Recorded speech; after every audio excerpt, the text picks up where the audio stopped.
মুফতি মারুফ কাসেমি হাফিজাহুল্লাহ।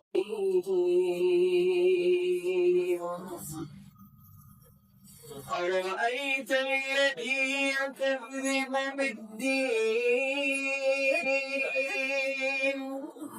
فذلك الذي يدعو اليتيم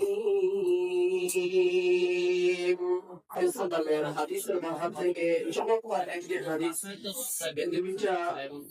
একটি হাদিস, একটি আয়াত যদি আমরা স্মরণ করি তাহলে আমরা বুঝতে পারি। প্রিয় বন্ধু, মুফতি মারুফ কাসেমি হাফিজাহুল্লাহ আসলে একটা বিষয় জানেন, মানুষ যদি সঠিক ইলম অর্জন করে সে বিজয়ী হয়, আর ভুল পথে যত বড় মুফতি যত মুহাদ্দিস সে অহংকারী হয়। এই সেম মানুষটা তাওহীদ গ্রহণ করার আগে তার ইমানের প্রতি, তার চলাফেরার প্রতি এমন ছিল যে আমার মতো হাজারো মানুষ তার কাছে কথা বলাও যেত না। এটাই গতি ছিল, আমার এক সময় তাই ছিল, আমরা ওটাকেই দিন মনে করতাম। কিন্তু দিন গ্রহণ করার পর মুফতি মারুফ কাসেমি জানে তার এলিমের কাছে আমরা কিছু না।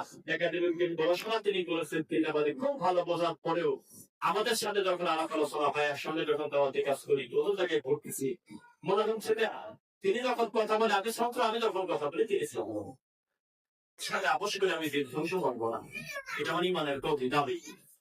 একটা মানুষ যখন তাওহীদ গ্রহণ করে নেয় তখন সে বিনয়ী হয়, তার আচার আচরণ অনেক পরিবর্তন আসে, আলহামদুলিল্লাহ, তাই না? এই কারণেই আল্লাহ সম্মান বাড়িয়ে দেন। আমি ভাইয়ের কথাটা একটু টেনে নিচ্ছি। ভাই বলেছিলেন হক কোন প্রতিষ্ঠান থেকে আসে না, আসলেই তাই। হক মসজিদ থেকে না, মাদ্রাসা থেকে না, কবরস্থান থেকে না, কোন হুজুর থেকে আসে না। কেন?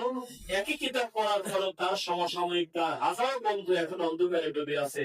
কওলিল হাক্কু মির রাব্বিকুম ফামান শাআ ফালিউমিন ওয়া মান শাআ ফালিয়াকফুর। হক আসে তার পক্ষ থেকে।